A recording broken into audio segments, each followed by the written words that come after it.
کرنے والی عورت کو کہا گیا، اور سورت کا نام بھی اس واقعے کے پس منظر میں سورۃ المجادلہ رکھا گیا۔ عام مدنی سورتوں کی طرح اس میں بھی شرعی احکام کا بیان ہوا اور منافقین کا بھی ذکر ہے۔ اس سورت کی ابتدا میں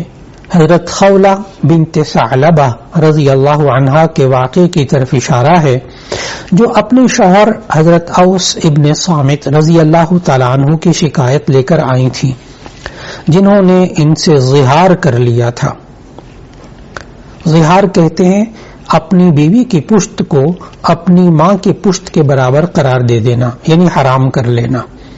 اور ان کی شکایت کا انداز ایسا تھا گویا کہ وہ جھگڑ رہی ہیں، اس لیے مجادلہ جھگڑنے والی ان کو کہا گیا۔